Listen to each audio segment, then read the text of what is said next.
Hello everyone, Tom 10 here, and we are at the very first race of the season, super early one, and it's not just casual race but MTB stage race, not just somewhere but in Costa Blanca, Spain, 10th edition of MTB stage race. There are a ton of things to cover, from why I appeared here in this specific race to how it went through during 4 days. What do you do when you don't want to look for the jockeys in the race morning because they forgot to give you? Well, you remember swimming lessons from school. Without further ado, we can just dive straight into the starting gate, to which Tomas Bumbulevicius. we've been called by the name on every single day. First day consisted of 49 kilometers with 1,600 meters of elevation. It's the first stage out of 4. In my opinion, it's the most hardest in terms of technical aspects. I will cover about the race itself. In the beginning, we went through very narrow gates where everyone in first 50 meters started to accelerate, then brake. The start was neutral through the streets, and I was very surprised by how people behaved there, like running on walk pathways or going outside from where you should go. So everyone tried to find the best place for them to be on the course. And at that given moment, official car moved to the side and we started racing. Well, it was already 5 minutes into the race and I was like, the front tempo is a bit too fast for me. I was still conscious enough not to hit the car like someone almost did here, but keeping the pace of the front elite riders towards this climb was not feasible for me to do. Add a bit more about this, it's like 350 meters or so up just right from the start, and it's around 10% on average, I guess, gradient. I was lucky enough to check the race courses, and I knew that after that first climb there was going to be super technical downhill. It was super technical for me, but at the same time I noticed that others had some issues there as well. So even though I knew how the trail is going to look like, in some places it was still a bit challenging to follow someone who might or might not know the course. So I always try to keep the distance and make sure to have enough room to do extra maneuver if needed, but it was not always possible, and when you go super slow into the super steep switchback, it doesn't give you too much confidence. Knowing the course in this race, and especially in the first stage, was very beneficial because I knew potential boundaries of my skills, and then it helped to either in some areas slow down or in others just push a bit more. Keeping the distance is not always possible if someone stops in front, so as you could have seen, that resulted in a stoppage time for me here. And to add a bit more about knowing the course, I had GPX loaded, and at the same time I tried to be aware of the markup on the course, which in some areas was fine, in others was a bit misleading. And in this section, guys in front just went straight, while myself, I knew that there's going to be some corner to the left, and I informed them that hey, you are going in the wrong way. About the terrain of the course, for me it was the first time in mainland Spain, and I was super challenged by the terrain it offered. Basically, it's either hard-packed, rocky, stony, or very loose in terms of stones and the dust. So it was something to get used to it, and not something which was very easy for me to do. If you are watching my race analysis for the first time, you can see that there are some segments information included into them. So they are from Strava, and you can see the speed, the time, the watts and heart rate from those who share directives publicly. That also gives an indication of comparison between what I managed to do on that section and what leaders who share their activities did. So with that in mind, there are also a bit more information on the screen, but it's pretty self-explanatory. One thing I could point out is that those videos are also available at full length, So when you see the segment name here in race analysis, by that segment name in the chapters, in the full onboard, you can easily find that section and watch it if you want to. In this year I was not exactly sure where to go to because GPX was a bit unclear in that area, and I was just trying to find some hour markup while others passed me. Allowing others to pass you in the single track of such, where you know how it's going to be like, while others not necessarily, was a bit challenging because you can't go at your own pace, and that means you have to slow down. However, in this section there was two trees between which some who has very narrow handlebars might go past through. Before race I already knew that I'm going to off the bike in that section, and that resulted overtake of you guys just on the feet. Normally I don't do that. Normally I try to go on the bike as much as possible, but if you know that it's not doable, it's just faster to go off the bike and continue going. Because organizers marked up the course in a single go, I guess, that resulted in some areas where markup was overlapping. So that was exactly the reason here why others stopped, because there was a trail on the third day to go on the right, while I knew that the first stage course is a bit different, so for that reason I just shouted we should go straight and continue moving.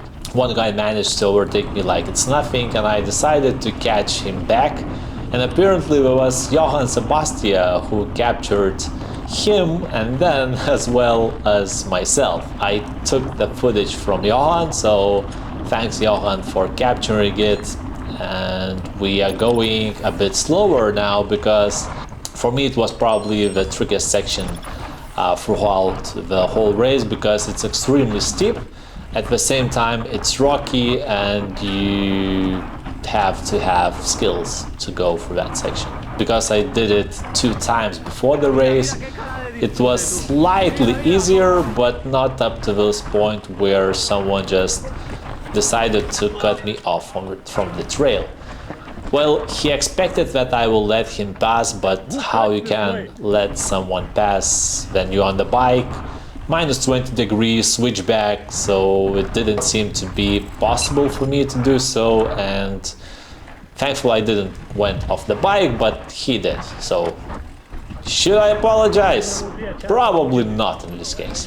It's important to mention that whenever someone goes faster from behind and whenever there is area for that, I always don't mind to allow them to pass through, and that was exactly the case which I offered for the guy who was from the back. So even though it was partially downhill, my heart rate was still around 180 because there were a few steeper sections as well.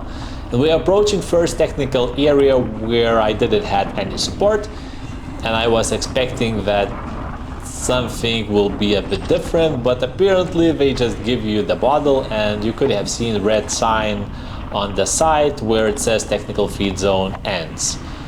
There are no trash bins, nothing to throw the trash outside. So because it's not allowed to trash in the race course, I just asked the lady to take the bottle and she accepted it. Thanks for that. Immediately afterwards there was a very technical section where I had to go off the bike because I was not able to go through the trees, and then continued on my own pace after allowing others to pass me by. From the camera it looks not too bad.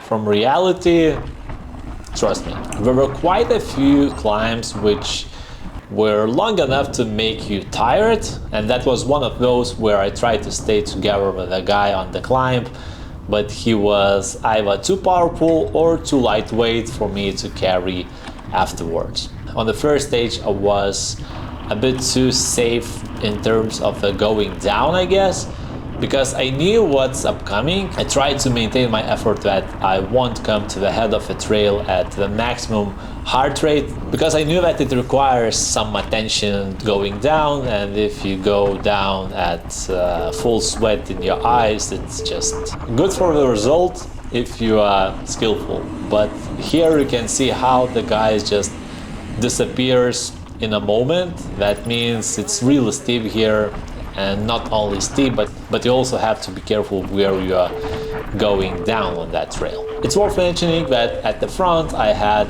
Wolfpack 2.4 speed version. At the rear it was Pirelli Scorpion's RC XC Pro Wall. And the reason why I chosen Pirelli's is because on the hardpack it was working significantly better, and that was one of those areas where hard-packed, even dusty, it was still holding you a lot better than Wolfpacks did. Initially I arrived to Spain with Wolfpacks, but I noticed that they are very slippery on these type of hard-packed terrains, so I switched it and I didn't regret it. In some sections I was pretty close to the speed of the leaders, in the other it was totally different story.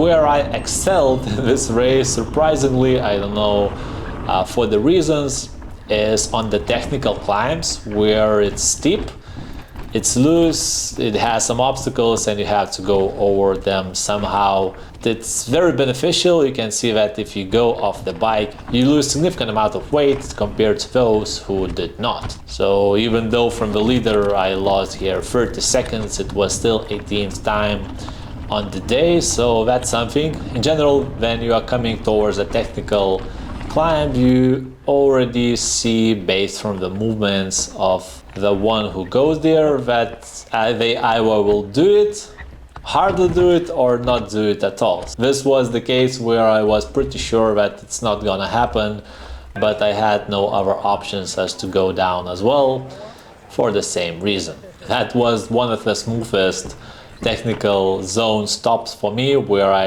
haven't stopped at all and filled the bottles, but official from UCI at this moment said to me that hey, it's not allowed to record with the camera.